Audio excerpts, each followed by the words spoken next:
Hello दोस्तों, स्वागत है आपका इस वीडियो में। आज हम इस वीडियो में अर्थशास्त्र के नेक्स्ट क्वेश्चन को कंटिन्यू करेंगे, जिसमें हम लोगों ने चौथा अध्याय हमारे वित्तीय संस्थान का क्वेश्चन देख रहे हैं और थर्ड अध्याय तक हमने कवर कर लिए हैं। जो भी स्टूडेंट क्लास 10th का एग्ज़ाम, बोर्ड एग्ज़ाम जो हम कहते हैं, वो यदि आप 23 में देने वाले हैं तो उन सारे स्टूडेंटों के लिए बहुत अच्छे, यदि आप तैयारी करना चाहते हैं जिसमें आप 450 से प्लस नंबर की अपेक्षा करते हैं, तो चैनल के साथ ज़रूर जुड़े रहें अंत तक, ताकि आपका जो तैयारी है वो बहुत ही बेहतर हो सके। और बहुत आसान शब्दों में हम सारे क्वेश्चन को डील करते हैं और आपको, ताकि समझने में कोई दिक्कत ना हो, आपको रटने की बहुत ज़्यादा ज़रूरत ही ना पड़े, हर एक पॉइंट को हम समझाते हैं। तो चलिए हम लोग देख लेते हैं आज का हमारा क्वेश्चन क्या है। इसके बाद हमारा पाँचवा को, इसके बाद इस टॉपिक में 2 ही क्वेश्चन बचेंगे। उसके बाद हम लोग 5वां अध्याय देखेंगे और हम लोग तब भूगोल की तरफ बढ़ जाएंगे। तो मेरा जो क्वेश्चन है कि राष्ट्रीय वित्त संस्थान किसे कहते हैं और इसे कितने भागों में बांटा गया है। राष्ट्रीय वित्त संस्थान, वित्तीय संस्थान का मतलब होता है जिससे हम रुपया पैसा का जो कार्य को संचालन करते हैं, जिससे रुपया पैसा के जो काम होते हैं, जो हम कह सकते हैं जिससे कि आर्थिक कार्यों को संपादित किया जाए, तो वही क्या कहलाता है, जिस संस्थान के द्वारा वो सब क्या कहलाएगा, वित्तीय संस्थान कहलाएगा। जैसे बैंक सब हो गया और भी बहुत सारा होता है जिससे वित्तीय कार्य का संपादन किए जाते हैं। तो चलिए जानते हैं क्या होता है। जो संस्थान पूरे देश में, क्या है कि जो संस्थान पूरे देश के लिए वित्त प्रदान करती है, जो संस्थान पूरे देश के लिए वित्त प्रदान करने का कार्य संपादित करती है, उसे हम राष्ट्रीय वित्त संस्थान कहते हैं। ऐसा संस्थान जो पूरे देश के लिए वित्तीय मतलब रुपया पैसा प्रदान करने का कार्य करता है या कार्य का संपादन करता है या कार्य करता है, तो उन्हें हम क्या बोलते हैं, राष्ट्रीय वित्त संस्थान बोलते हैं। राष्ट्रीय वित्त संस्थान को 2 भागों में बांटा गया। कौन कौन से भाग है वो देख लेते हैं।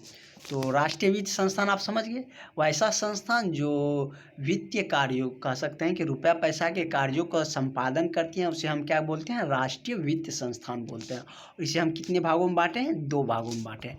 पहला मेरा क्या है कि भारतीय मुद्रा बाजार, फर्स्ट क्या है, भारतीय मुद्रा बाजार। दूसरा क्या है, भारतीय पूंजी बाजार। एक जहाँ पे मुद्रा बाजार, जहाँ पे मुद्रा का कोष रखा, पैसा रुपया पैसा रखा जाता है। दूसरा क्या है, पूंजी, भारतीय पूंजी बाजार, जिससे पूंजी आते हैं। तो पहले हम लोग भारतीय मुद्रा बाजार को देख लेते हैं, उसके बाद हम लोग भारतीय पूंजी बाजार को देखेंगे। क्या है कि भारतीय मुद्रा बाजार, तो इसको जान लेते हैं क्या है। भारतीय मुद्रा बाजार में उद्योग व्यवसाय के लिए, उद्योग कर सकते हैं, उद्योग लगाने के लिए या व्यवसाय के लिए अल्पकालीन या दीर्घकालीन वित्तीय व्यवस्था का प्रदान किया जाता है। जैसे भारतीय मुद्रा बाजार में किसी को उद्योग लगाना है या किसी को व्यवसाय करना है, तो उसके लिए क्या, अल्पकालीन या दीर्घकालीन जो वित्तीय संस्थान है उसके द्वारा जो लोन दिया जाता है या अल्पकालीन या दीर्घकालीन वित्तीय व्यवस्था प्रदान की जाती है, उसी को हम क्या बोलते हैं, हम भारतीय मुद्रा बाजार बोलते हैं। उसके बाद हम देखते हैं भारतीय पूंजी बाजार क्या होता है। नेक्स्ट जो मेरा सेकेंड जो उसका टाइप था वो क्या था, भारतीय पूंजी बाजार।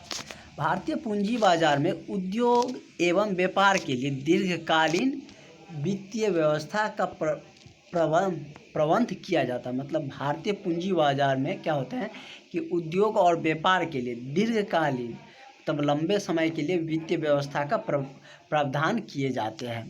भारतीय पूंजी बाजार को 2 भागों में बांटा गया। तो भारतीय पूंजी, यहाँ पे हमने देखे थे कि भारतीय वित्तीय संस्थान को 2 भागों में बांटा गया था। एक भारतीय मुद्रा बाजार, दूसरा क्या था, भारतीय पूंजी बाजार। और हम भारतीय पूंजी बाजार को भी हम कितने भागों में बांटते हैं, 2 भागों में बांटते हैं। एक क्या होता है, पहला है मेरा क जो पार्ट है वो संगठित क्षेत्र, दूसरा क्या है, असंगठित क्षेत्र। तो समझते हैं संगठित क्षेत्र किसको कहते हैं। संगठित क्षेत्र, संगठित क्षेत्र में वाणिज्य बैंक, निजी बैंक, वाणिज्य बैंक जिसे हम कह सकते हैं व्यवसाय वाला बैंक होता है, निजी बैंक, सार्वजनिक बैंक तथा विदेशी बैंक आते हैं। जो संगठित क्षेत्र है, जो सरकार के द्वारा गठन किए गए रहते हैं, उसे हम आप क्या बोलेंगे, संगठित क्षेत्र में जो बैंक, जो कह सकते हैं कि वित्तीय संस्थान को जो संचालन करते हैं, उसमें क्या सब आएंगे, तो वाणिज्य बैंक, निजी बैंक, सार्वजनिक बैंक और विदेशी बैंक। असंगठित, जो कोई मतलब यानी कि संगठित तौर पे नहीं चलता है, अपने मनमानी से जैसे चलता है वैसे क्या है देख लेते हैं, और वो भी लेकिन हमारे वित्तीय संस्थान में काम देता है और जो जिसे ज़रूरत रहती है उसे ज़रूरत की पूरा करते हैं। तो देख लेते हैं असंगठित क्षेत्र क्या है। असंगठित क्षेत्र ग्रामीण किसानों को अल्पकालीन ऋण की व्यवस्था करते हैं। मतलब ग्रामीण जो किसान होते हैं उसे पैसे की यदि ज़रूरत होती है तो जो असंगठित क्षेत्र होता है वही उनको ऋण देने की मतलब प्रावधान करते हैं। जैसे हम क्या कर सकते हैं कि ग्रामीण में महाजन होते हैं, साहूकार होते हैं या स्थानीय व्यापारी आदि, ये सब क्या करते हैं, जो गरीब होते हैं या किसान होते हैं उसे अल्पकालीन कुछ समय के लिए रुपया कह सकते हैं पैसे दिया जाता है ब्याज के तौर पर, क्योंकि उसे बैंक में भी ज़्यादातर नहीं मतलब जाने पर ये घुमाया जाता है 2 बार 4 बार। यदि नहीं मिलता है तो वो क्या करता है बेचारा कि मतलब ग्रामीण जो महाजन होते हैं उन्हीं से लेते हैं, साहूकार या कह सकते हैं जो पैसा लगाते हैं ब्याज उन सारे लोगों से लेते हैं। तो वही सब क्या होते हैं, तो महाजन हो गया, साहूकार हो गया, उसके बाद स्थानीय व्यापारी हो गए, ये सब किस में आएंगे, असंगठित क्षेत्र जो वित्तीय संस्थान को संचालन करते हैं। तो आपने समझ गए होंगे कि वित्तीय संस्थान क्या होती है। इसे कितने भागों में, 2 भागों में हमने बांटे थे। तो एक था भारतीय मुद्रा बाजार, दूसरा मेरा क्या था, भारतीय पूंजी बाजार। तो भारतीय पूंजी बाजार को 2 भागों में बांटा गया, संगठित क्षेत्र, दूसरा क्या था, असंगठित क्षेत्र।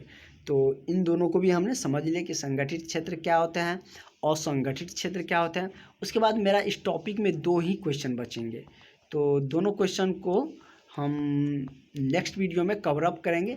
जो मेरा अच्छा क्वेश्चन है, ये तो 2 नंबर का क्वेश्चन है कि मंडी के असर भारत पर क्यों पड़ा था। उसके बाद हमका तीसरा जो मेरा लॉन्ग क्वेश्चन है, सेवा क्षेत्र है। सेवा क्षेत्र बहुत अच्छा क्वेश्चन है, तो उसको हम नेक्स्ट वीडियो में कवर अप।